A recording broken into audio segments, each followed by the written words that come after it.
All right, folks, seeing it's just after 10 o'clock, I know we have busy mornings of homeschool and webinars and Zoom meetings to get to. I do want to thank Nicole Allen for joining us from the Laberge Group. I'm going to do just a brief introduction. I'll hand it over to Mark Castiglione, CDRPC's Executive Director, for a little bit about us.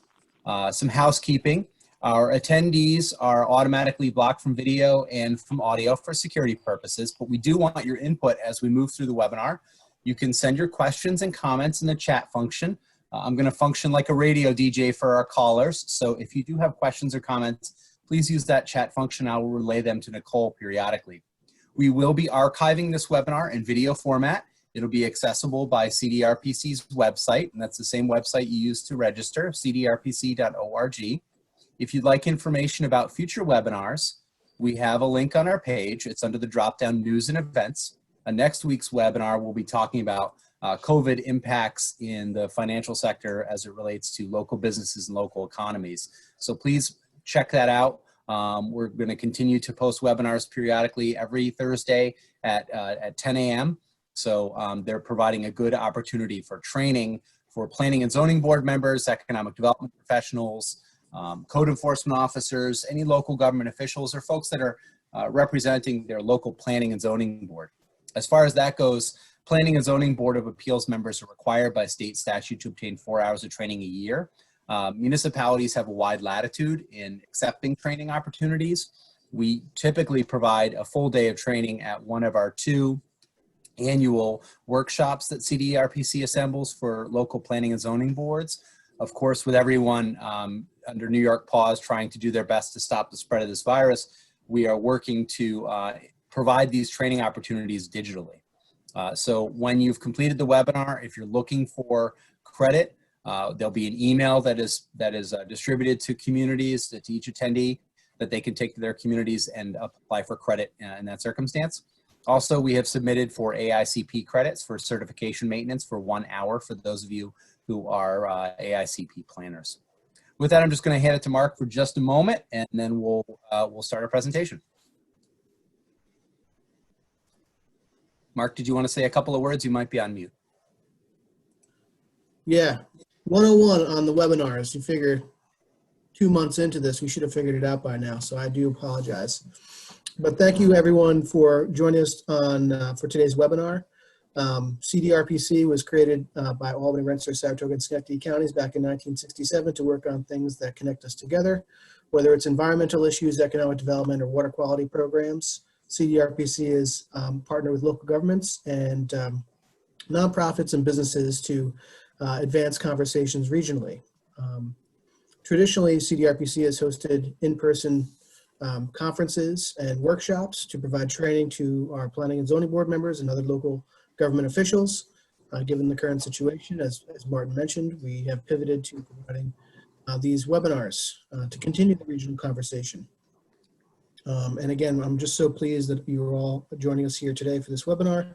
And I'm also pleased to be joined by Nicole Allen of the Laberge Group, one of our sponsors of our workshops and sponsor of this webinar series for what is certainly to be a compelling presentation. As planning and zoning board members know, and as planners like myself know, oftentimes what we think we approved is not what actually gets built. So with that, I'll turn it back over to Martin Daly for any introductions, and look forward to the presentation by Nicole Allen. So thank you very much. Certainly. Thanks, Mark. Nicole joins us with plenty of experience. She has 20 years of experience developing and managing a wide range of planning projects.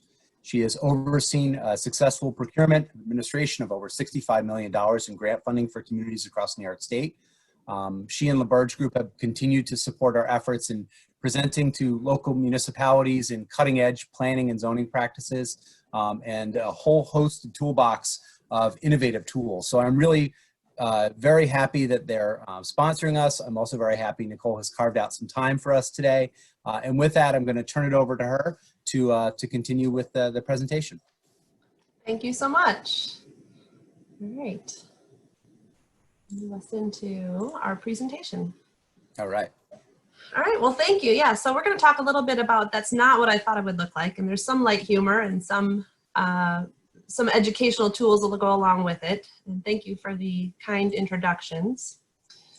So we'll move So today we're going to talk a little bit about why performing site review and some common problems, how to use these resources, and then a couple case studies, examples, and some things that we can do as a board right now to make improvements to the process. Planning for the future, whether you decide that you like or accept that the growth is going to happen or you don't want to see growth happen, it's a fact that it's something that we have to deal with on a daily basis. And as we continue to grow as communities, farmlands being consumed and developed or abandoned, and we need to think broadly as how do we can protect these properties. And with the changing economic basis and bringing new residents, a lot of our rural communities are feeling threatened in some ways, and we need to come up with ways that we can use site plan review and some other tools to be able to protect these resources. Growth doesn't have to be a bad thing. And so as we start looking at commercial sectors and how it can increase our tax bases in the community, we can embrace some of this process and be able to come up with a real toolkit to help immobilize our boards to be able to really take charge with being able to adapt and use resources to resolve a lot of these common problems. So as a fresh approach to planning, we can come up with a better design. That's what we mean by planning for the future, and kind of look broadly at all of this together. So site plan review, it's a common tool. It's typically the site plan itself is the rendering, but there's a development process that goes along with it, and it's a lot to do with the implementation that many communities use. A lot of communities have zoning, and they use subdivision regulations as another tool to largely look at the densities, the land uses, and looking at a lot of the residential scale. The site plan itself is more of a tool that looks at the non-residential components, and it's not one to be overlooked.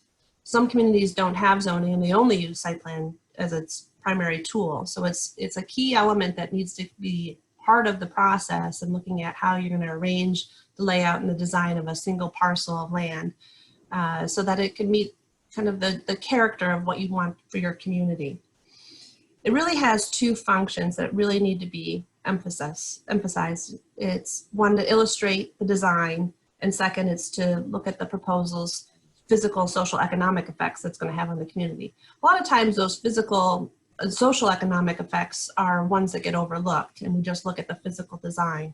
And so we have to think a little bit more broad in how we want to see our site plans developed within our communities. And these can be for large scale or small scale. Oops, sorry, I guess I'm not sharing the screen properly. Hold on one second, I thought it was shared over. Give me a moment.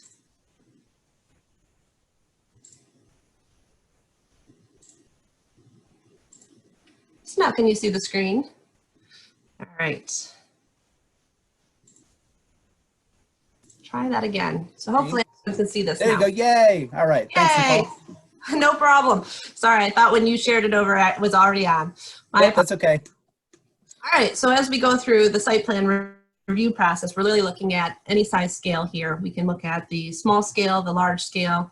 It can be gas stations, it can be the drive-in facilities. All of these are an important component of the site plan review process. And there is discretion that the boards, the municipal boards, the planning boards have on a case-by-case basis that often gets overlooked as part of the process. So as far as the site plan itself, what are some of the why perform it? And some of it is to avoid or mitigate impacts or adjoining parcels of infrastructure. Some of it is to look at new development and how it'll reflect good design.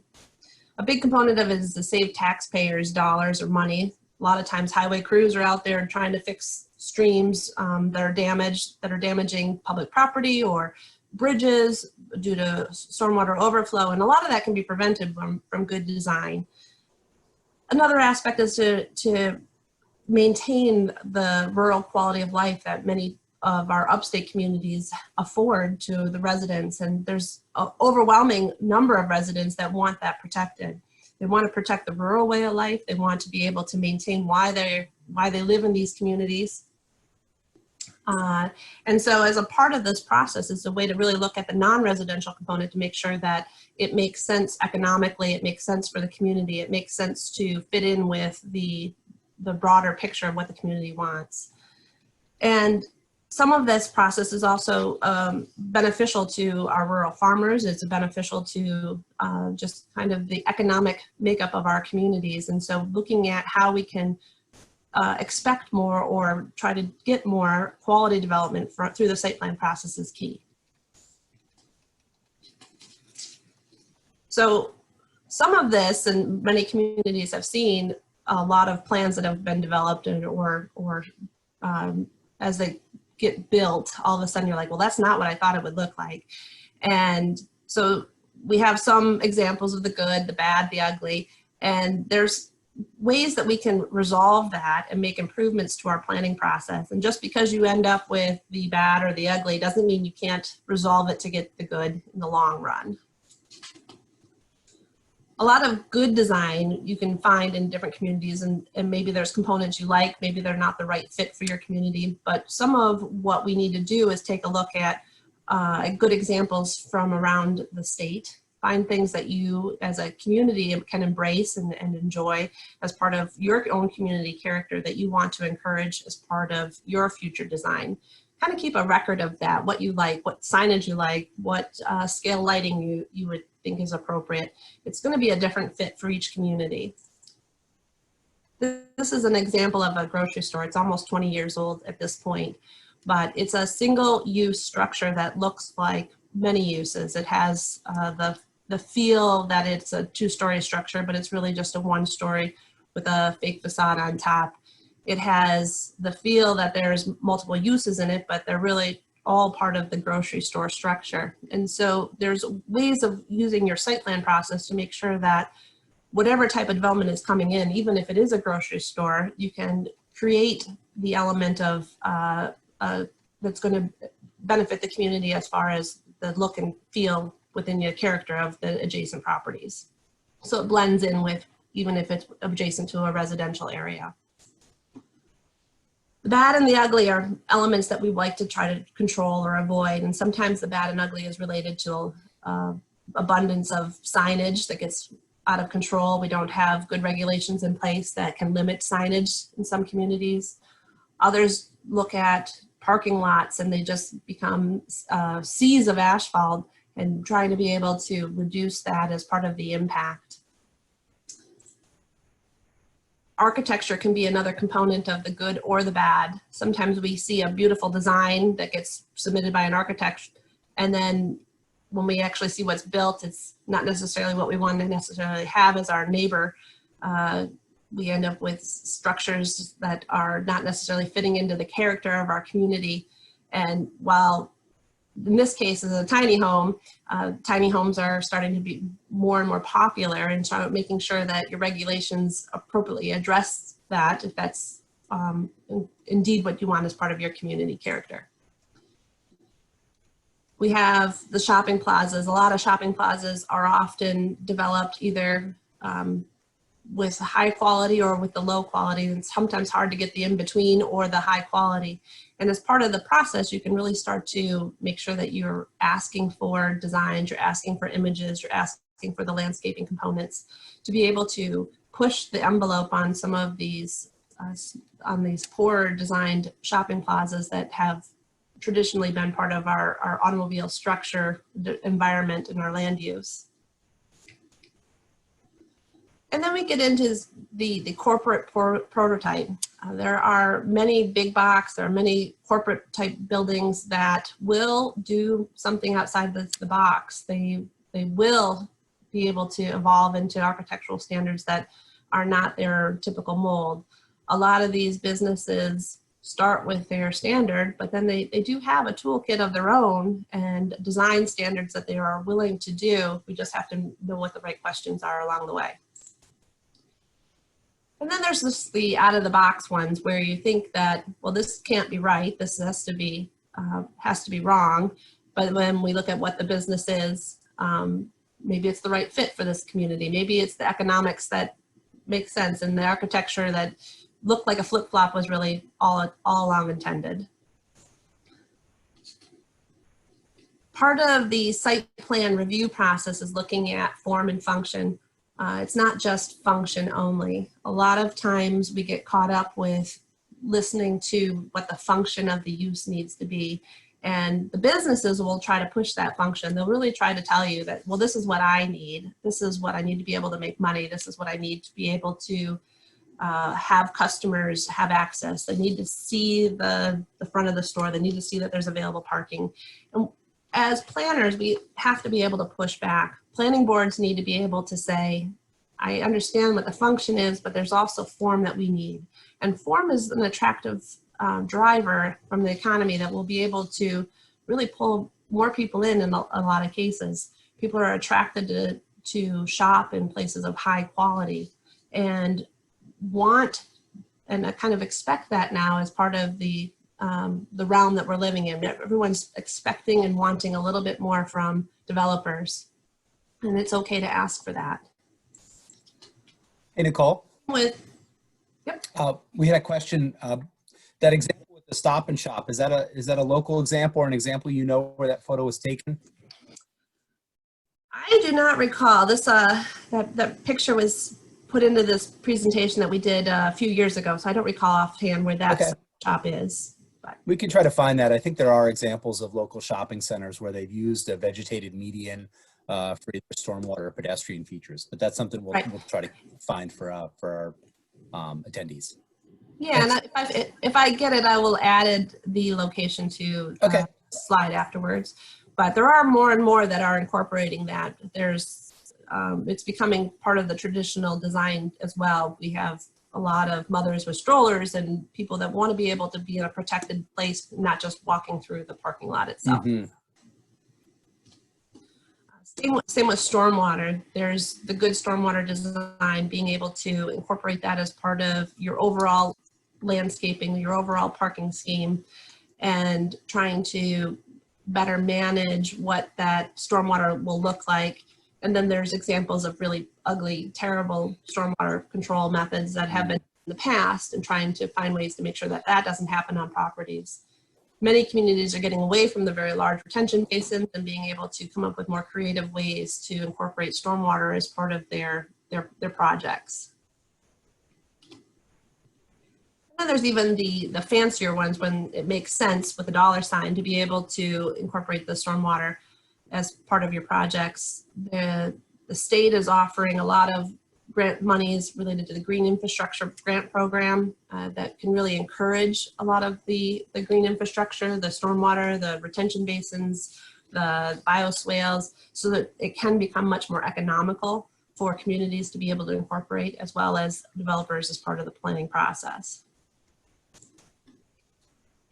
Walkability is another component that needs to be looked at as part of the site plan process. Make sure that connections exist and that it's being thoroughly thought about. The example here is a curb cut that is clearly not ADA accessible. There's also a clear disconnect in the path as far as making sure that the sidewalk is continuous. So really thinking about how your plan fits into the overall, as well as being able to connect with the immediate adjacent parcels to benefit the highest and best, the highest amount of users. Another key component of connectivity is really getting out to the site. Planning board members need to go and visit where the site is. They need to look at how it might be developed so that you can see where there are potentials for connections. These are worn paths because people have walked here. So this is a clear indicator that a sidewalk is needed, that people are using it. And so when you work with a developer or work with a future project, this is where you would want to try to really encourage those sidewalk connections to continue. And then another component of the planning process is to really look at the small stuff, to look at the details, because while some people say, oh, you don't sweat the small stuff, a lot of times these are what cause the greatest eyesores.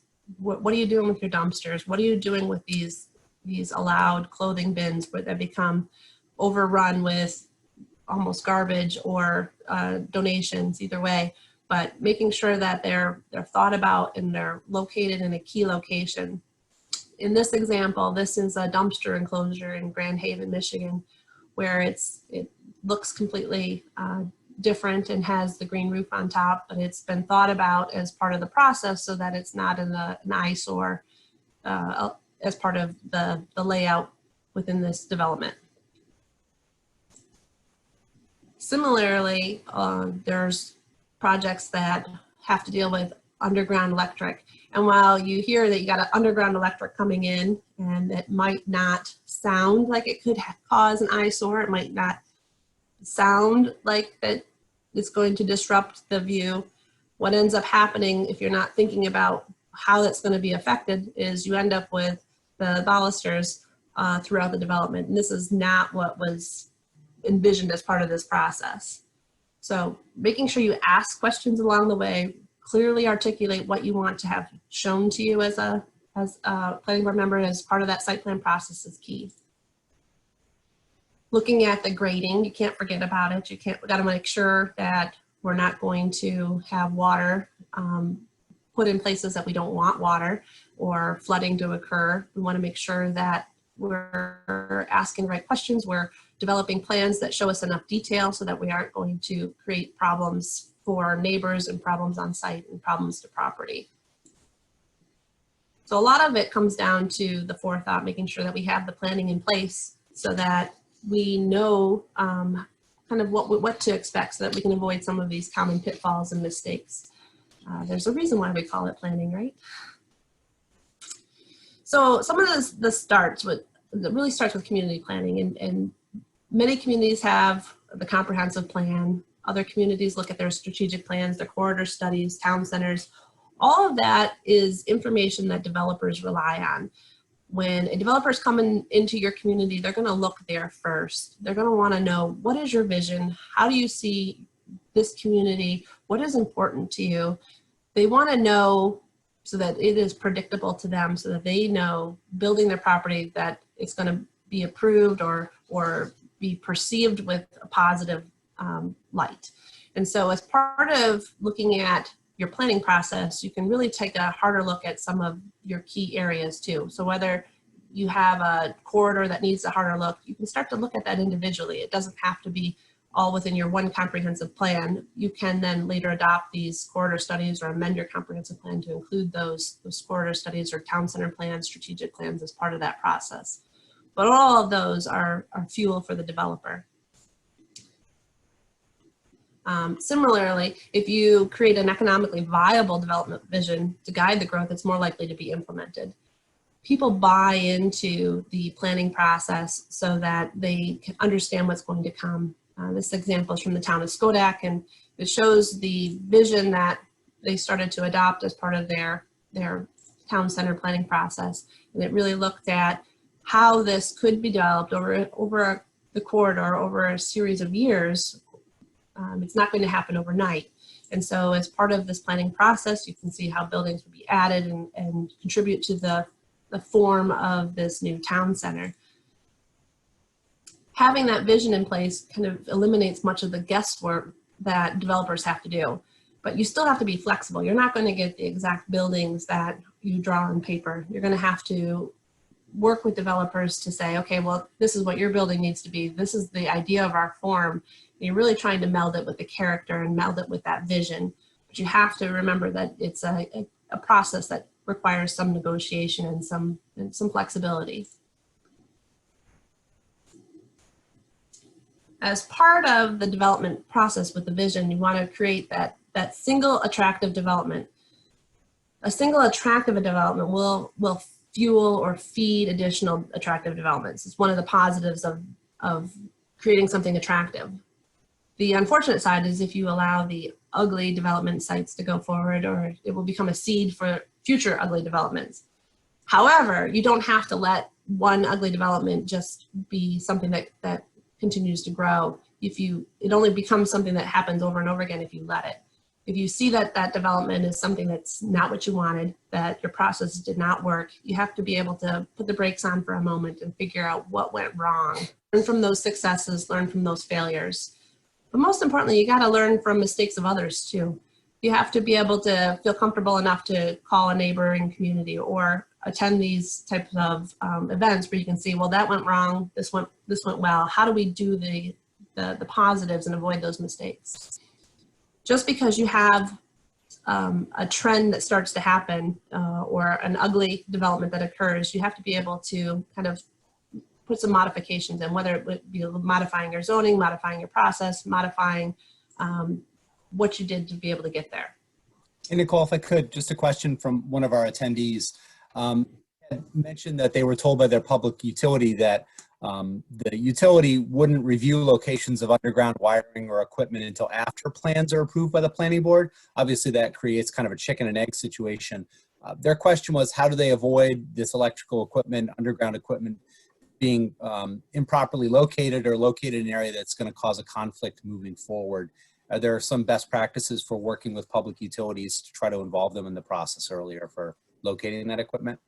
Yeah, and it's going to depend on the scale of the utility as well, and they have different processes for the magnitude of those types of developments. Involving them early is always going to be to the best benefit. Being able to have that dialogue with the utility company and or the businesses to understand, you know, asking for those visualizations is going to be key to getting the development that you want in the long run. But there is the feeling that because it's a utility that you're going to not be able to have that conversation, and you really can. You just have to start it early and be able to have it often. You had posted a slide earlier with kind of those, I'll call them distasteful yellow bollards surrounding some of those transformer boxes. Do you know of any communities that have been as progressive as to actually implement design standards for trying to hide utilities or locate them in certain parts of the parcel that kind of masks them? Or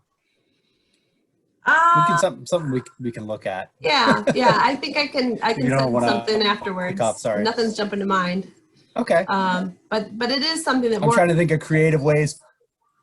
Yeah, especially with some of the new technology with the electrical boxes that are being generated for solar and being able, that are a little larger in scale. And so communities are starting to look at ways to make sure that those are appropriately screened and still safe for the community as well. Okay. A fun research project for us. Yeah, exactly. Thank you. You're welcome. So as far as the comprehensive plan, this is your blueprint for future growth, and it guides elected and appointed officials, provides the predictability that I mentioned, but it also establishes policies and actions for departments in the document and lays the foundation for zoning and development regulations. So if you do find that your zoning is resulting in development that is not what you intend, then this would be the first place to look at. What is your code relying on? So your code has to be in concert with your comprehensive plan. So this might be the first place you need to make a tweak if you're getting development that is not aligned with that vision. As I mentioned, strategic plans are a great opportunity to take a harder, more focused look at development. It can come up with visions and designs that can be easily articulated to developers. It can use to attract investment. This is a great way to be able to help officials and the public understand how an area could be developed or focused on as part of this planning process, and becomes a tool to really be able to focus that feeling with developers as far as how you want to have land use developed and how you want parcels to connect. It looks more at the form when you're able to really dive in on a strategic plan. A zoning code, as I mentioned, not every community has, but it does look at the use of the property and the physical limits of that use. It tells you the density, it tells you the characteristics that are going to be incorporated as part of the different uses, and how to regulate those and how they're going to apply to the land. The zoning is a great tool in some communities, and other communities have found that it's just not what they need. However, when you start getting into growth and getting into conflicts of neighbors, it becomes something that's almost a necessity to be able to better regulate and understand how those uses are going to come together. Zoning is what most planning boards and zoning board of of Appeals will rely on as they go through the regulations. The Zoning Board of Appeals is directly tied back to those communities that have the zoning. And so as part of this process, when you're looking at your site plan review, you're really looking at what components are in your zoning code and if there are more elements that need to be regulated. The site plan regulations, as I mentioned earlier, are the rendering, the drawing, the sketch that's prepared to those specifications, and it illustrates the arrangements and layouts of the design of the elements. The site plan requires approval from the planning board. They are not required to have a public hearing, but some communities do add that in as part of their review process.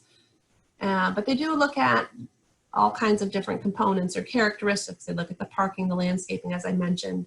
And the more details that you can put into your site plan review process, the more details you'll get from developers and making sure that you've thought about and had them think about as well these different type of locations. Where's your access? Where's your connectivity? Where's your lighting? What's all of that going to look like on a visual scale? Design guidelines are another component that can be added to your site plan process, and design guidelines start looking at the visual impacts or the visual guiding tools that you would like to have developers examine as part of that process. Most of the time they're just guidelines, they're not standards, they're not requirements, but they're tools that illustrate what kind of character you want to have. They look at a variety of different elements. They can be the landscaping, the lighting, the facade treatments, the color scheme. They provide a look at signage often, and all of these are components of good design that your community would want to have encouraged as part of the planning process. And this design guidelines are something that can be amended and updated as well as you go forward to make sure that the development that you're getting is reflective of those, that look and feel. Other resources that are available as part of the planning process are really looking to planning consultants. You have your planning federation. There's the county planning departments, regional planning commissions. Many of these planning commissions offer free or available services to local municipalities to be able to provide help with tools. There's the local government, Department of State, Association of Towns, and New York Conference of Mayors. You have your CDRPC as another area of tools and resources to be able to look at a variety of technical help. You don't have to feel as if you can't go forward and you're not sure where to begin. Sometimes it's just being able to look at the resources that have been put out there. There's some great tools related to site planning, even for rural communities. I know the Southern Tier Commission has put out some rural site plan recommendations and guidelines. So there's a variety of scale that can be examined as part of making sure you find the right fit for your community. So when we start looking at how do you tweak your process, what might be the best tool for the boards, one of the things that you want to think about is your own performance assessment. And as an employee, you get performance assessments. So as a board, you can think of it that way as well. How are you doing? How is your existing development looking and feeling as it goes forward? Your project approval process assessment, and then your as-built. What was the end result of that development process? We have a form that we've shared with many of our own boards so that they can do this assessment. They can kind of do a visual cue, basically going through their community and through their process to kind of provide some ideas as to what needs to be modified. And the first one is the existing development assessment. Looking at from your opinion, what is your existing development? What are the strengths, the weaknesses, the opportunities, the threats? Just like you would do in a planning process, you do this on your existing development. That way you're able to find some of the kind of the challenges that you might have that can be improved upon as part of this assessment. You can look at where future development might occur, and so that you can figure out ways that you can use some of those strengths to be able to tie future development processes into making sure that you get to avoid some of those common mistakes. Part of the review element, you look at your connectivity. So you start looking at your own neighborhoods and looking at how you want to see pedestrians and vehicle traffic connect through your community. There are so many site plans that you see that don't provide access to adjacent parcels. The result is more curb cuts. There's more access points on major roads, which oftentimes creates a greater problem with traffic. And if you can find additional ways to reduce those connections or curb cuts, you can find better access either from pedestrian standpoint or vehicle standpoint to improve connectivity throughout your community. These are some more images of connectivity, looking at also the back access ways of sites, looking at how facilities provide access to their customers, the traffic components, looking at the drives that, I mentioned the curb cuts and the drives that come up into a business in particularly, trying to find ways that all of your existing development is today so that you can start making improvements and modifying what you'd like to see as far as future development. Site layout and site organization is a key component to that process, looking at where you're going to have your parking areas, where you're going to have the access to the buildings. You can work with developers to make sure that meets your needs and provides the flow that's necessary to be safe for pedestrians and those coming from their vehicle into the stores or into the gas station, into the shopping plaza. Making sure that sites almost connect together is ideal to eliminate more of those curb cuts from the main road as shown in this image here. And trying to find ways to properly flow without trying to impact the businesses themselves. Buffers is another component that can be incorporated as part of your planning process. Sometimes there's the need for a berm, sometimes it's just trees, sometimes it's a tree and a berm. Looking at your districts that have either a residential and a non-residential use adjacent are sometimes the key places where you want to see some of those buffers incorporated, and be able to properly plan for that so that the impact is reduced. And this allows some mitigation while not necessarily stifling any of the economic growth. Looking at your lighting and signage as part of this planning process, and that's for all your standards. So at this point, you're doing your assessment to look at, do you like your signage? Are you getting the signage that you want? Are you starting to see more lights incorporated as part of your signage? Do you have neon lights as part of your signage? And so as you start to look at what your inventory is, then you can start making modifications to what that should look like in the future. Landscaping is the same thing. As you do your existing assessment, look at what is your availability to have an increase in landscaping. Do you have adequate right-of-ways already allowed, or would you need to be able to create some new spaces? How can you work with developers as they come in to improve that? So you have some of these older shopping centers or travel auto-oriented businesses. They're going to come in, some of these are 30, 40 years, and as they need to come back in for an update, this is an opportunity to renegotiate with them and be able to get more landscaping in. It can be required as part of the next site plan approval or any modification. It doesn't have to be a heavy lift, but something that can be something small to make all of these sites fit the character that you want. Looking at the architectural component as part of site plan is an element that can really be lasting within your community.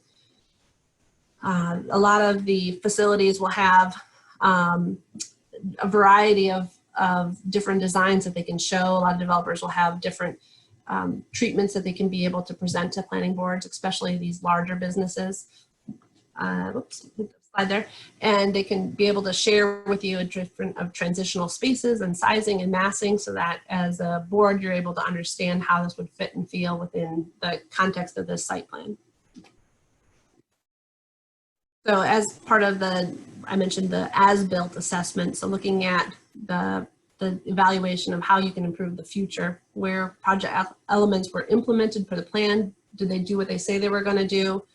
Did it, as they started to be built, are you getting an accurate representation from your applicants? do a hard assessment of your own self. Did you feel as if from a board that you checked off all the boxes, or did you find yourself more lenient? Ways to be, can you be stricter as part of that process? Are there code elements that are being restrictive or too lenient to provide the smart development that you want to have happen? What needs to be added to your checklist? It's not necessarily all about being overly demanding of developers, but it's really just trying to make sure that you understand that you're asking the right questions to be able to dive into the development that is going to lead to what you want. And you shouldn't feel as if you're stifling development as being able to ask that question. They're prepared and they understand that this is the planning process. So then as part of the approval process assessment, you want to make sure that you're looking at your own self. Are you too hard? As I mentioned, if developers and landowners have a negative view of the approval process, then they might not want to come to your community. And some communities really are trying to discourage development and have a tougher approach to it. Others really want to be accommodating, and trying to find the right blend of accommodation is part of how we want to react to developers as well. We don't want to give everything away, but at the same time, we want to be able to encourage them to work with us. And so finding a fair process that's cost effective and predictable is often one that will get communities much further in achieving that vision that they want. And we mentioned a little bit about the assessment elements. The board communicate development vision early. Do they feel like that was a streamlined approach? Were they able to collaborate? A lot of communities will do a review meeting in separate from the board. Sometimes they meet during the day. Sometimes you can have a pre-meeting to really discuss what your vision is and discuss what the site plan might look like, and be able to work with them outside the formal meeting setting or a formal workshop setting. Others will do this in a workshop so that they're able to meet with all the boards and be able to provide some preliminary ideas. But you as a board also have to take good notes. You need to track your project requirements as they evolve. You need to keep track of what elements of the code are not working, where you find that you just are not able to either get the landscaping that you need or get the parking requirements that you need. Sometimes there's minimum parking standards that are so far from what you really need. Sometimes communities are starting to look at what a maximum needs to be rather than a minimum, and let the developer or the business come back to you and say, this is what I need to make it work. But you need to pay attention to all those details and all those inhibitions that are stifling what you need to be able to do to provide that good solid development. And then you look at your review board as well, keeping track of what went wrong, what went right. All of those are good notes. A lot of communities don't update their zoning on a regular basis, but when they're able to make a harder look or a harder amendment to the planning process, they want to make sure you have good notes to be able to fix some of those issues. Some of them are minor and can be done through a quick amendment.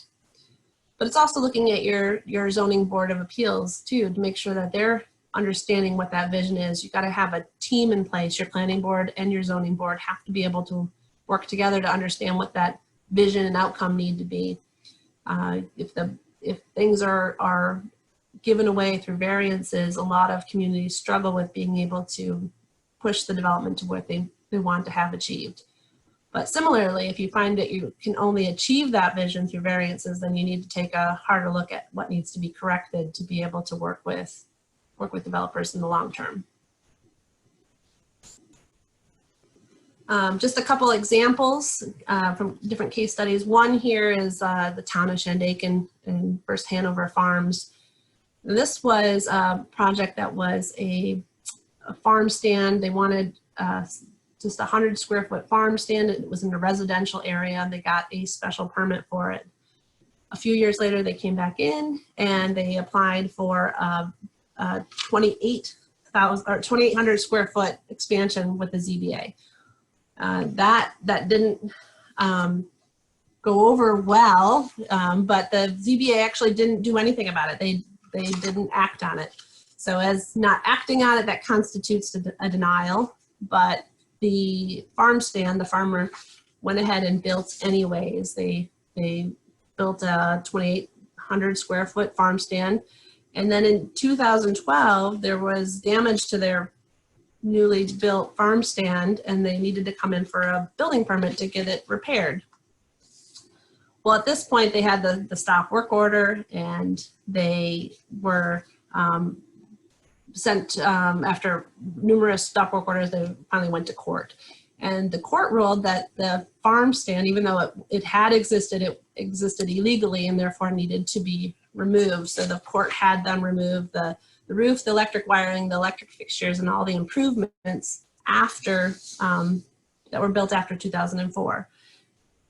Since then, the town has had regulations go in place that they can support the types of farm stands and the types of locations where they want to see these farm stands, but it's an important part of the planning process to know that it's not what you want and it's not what you approve. You do have remedy through the court system to make sure that you are ultimately working with property owners to achieve that vision. That's not always the desired outcome to end up in court, but there is a system in place to be able to provide some of those protections and be able to work with municipalities and their regulations that they have in place. Another study that was, another case study is on a conditioned site plan. So there was a shopping center in the town of North Hempstead. This is an existing commercial center that had a buffer restriction of 22 feet. It was constructed back in 1959. And then several years later, the applicant sought to construct a new 10,000 square foot shopping center and reduce that buffer to 4 feet. The town approved the site plan, but they put conditions on it. They said that the shopping center was going to be limited to 6,800 square feet. This would enable the structure to better fit into the irregular shaped site while maintaining the 22-foot buffer. And the shopping plaza, that developer fought back and they took them to court because they felt that it was unreasonable because they had met all of the requirements of the code and that it was dimensionally compliant. And the court ruled that the board had the right to review site plans based on those elements, and it can include screening, landscaping, and dimensions of buildings. The town code had outlined the need to approve or not approve a site plan and the overall impact of including the compatibility and design considerations. So all of those, that forethought was in their code saying that they had that ability. And then the board was able then to impose a condition so long as it was reasonable in relationship to the problem sought. And I think this is one of the pieces where a lot of communities have to remember, while planning boards don't have a lot of discretion, as long as it's reasonable to the relationship between the problem that's sought and alleviates the problem that's being mitigated, there is some ability for planning boards to be able to implement some of those restrictions from the code. And we talked a little bit about the big box or some of the formula retail as part of the planning process. These retail stores, they're restaurants, they're hotels, you see more and more of the Dollar General. These types of businesses have a lot of different designs in their inventory. They're going to come to you with the most cost-effective for them design. And this is where communities really need to be able to understand how they can regulate to get what they want. There's a lot of concern with when some of these businesses come in that it's going to impact the community character and the economics, and being able to, one, look at your comprehensive plan to see if you want to encourage some of those larger or big box type facilities is where you start with that vision. The zoning hones in on where they would be allowed, and then the site plan review process really tells you how are you going to make it look, how are we going to get to the form that we want to see in our community and adjust those appearances to the local style. Site design requirements, when you're working with a lot of those cookie cutter businesses, essentially, they want to come in with uninterrupted facades, and they want to be able to minimize any of the windows and the treatments that go in. So as part of the planning process, your boards need to be able to say, we want to break up those facades. We want to have more recesses and awnings and projections to make it more interesting. And a lot of that, what makes it more interesting is going to make it more appealing to the public as well. looking at roof lines so that it's not just the flat roofs, and that you have a variation in the parapets to conceal those roofs. They can still function, but they can function at a higher level, and those entrances become much more appealing and become a better fit within most communities. Same with the design requirements, making sure that you have a high quality. You want to make sure that you're prohibiting some of the smooth face concrete. And this can be done as part of design guidelines or as part of the site plan process. Your guidelines can look at facade colors and making sure that they're neutral and they're trimmed with some brighter colors if necessary. Looking at how it's going to fit with the public street and loading docks, those small details that we mentioned in the beginning, making sure that you're not forgetting about them, the loading docks, the trash collection, outdoor storage, making sure it's screened, and so that becomes much more appealing from the aesthetic side. So with that, hopefully we're still on time here. Be happy to entertain any questions, or is there anything else that we can go and expand on for a discussion? We got a couple questions from folks. I'll work them backwards just because they pop up in my chat that way. Some suggestions on how to retrofit big box stores and spaces. Our community code, in your experience, are community codes ready? I want to share a little tidbit about that. I think that's something we could talk about retrofits as its own session, but maybe you could kind of cue up your thoughts on that. Yeah, retrofits is one that a lot of communities are now faced with. A lot of these stores are 30 to 50 years old and looking at fixing up. A lot of times they're going to come back in as part of a planning approval that's going to be necessary, and at that time, a lot of those requirements can be incorporated as part of the design. You can start to look at, okay, well, I know you want to expand or add a pickup delivery now. Now it's also, but I also want you to fix your facade and change some of their signage, and it's an appropriate time to include that as part of the permitting. From your presentation, it seems like the community has to have a very good blueprint for how they want things to look and function. Oftentimes, it's much more effective for them to be able to provide a clear understanding to developers before they start a project as to what their outcomes are. And some of the friction results from the fuzziness or the interpretations of some of the language in the code, and that's where your difficulties come in with what we say, that's not what I thought I approved, when the code isn't very specific. Aside from taking the issue to court, are there any other examples you might provide where the community has worked with a developer or a property owner to mitigate a circumstance where something was constructed that wasn't exactly what the planning board or zoning board thought they were approving? I think there's a lot of examples where boards are able to either come back to a business and say, we thought that for example, your stormwater was going to work, but it's not working. What place is not functioning, and a lot of times there's modifications that get made. There's a cost to it, and there's always a little pushback from, I think, the businesses. But I think more than not, a lot of those businesses do make some modifications. But the place where it really has to occur is before it gets built, and being able to have conversations so that you really thought about all the potential impacts. Being able to think one step ahead of what, of them, and being able to ask that question is going to lead to a lot of that mitigation. Avoidance.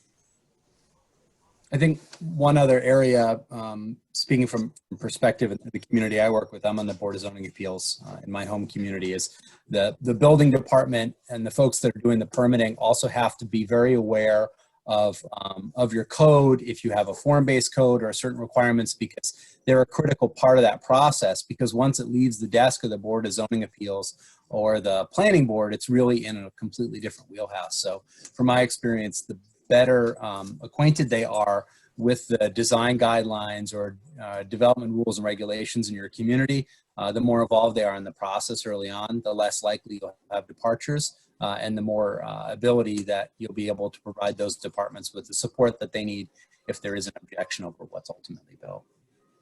And I would add that the communities that have a really active code enforcement officer that really engages in all of the boards and all of the process have had the best outcomes. Absolutely. So for folks that are interested, we will archive this presentation. We are recording it, so it'll be available by YouTube. We will generate an email that's automatically sent to everyone who attend the presentation, so they'll have a record of attendance. It provides a link to our website where they can access the archived material, and also it'll provide some additional opportunities for folks to register for our future upcoming webinars. And if folks have questions, feel free to email me. My contact information is on the website and also in the email. I do really want to thank Nicole for providing this presentation to us, and Laberge for supporting this effort. It's really critical to our local planning and zoning board members to not only sharpen their skills, but to maintain these credit hours to be able to make sure that they're compliant. I see Mark popped up, so I'll hand it over to him in case he has any questions or final comments. Well, thank you, Martin, and thank you, Nicole, for your presentation, and to everyone for joining us on this webinar today. As Martin mentioned, a recording will be available, so share that information with your colleagues. Like and subscribe to our YouTube channel. There are a variety of other webinars that are posted there and other interesting content. So again, thank you all for joining us today, and we'll do it again next week with a compelling presentation on economic development and what potential recovery in terms of our regional economy will look like post the current pandemic crisis. So more information on that will be distributed before too long. And again, check back with on our webinar landing page to see all the details of the upcoming webinar series. So thank you, everyone. Thank Yes. you. Thank you, Nicole, and thank you to Thank Laberge you. for supporting us. Absolutely. Thank you. Bye-bye.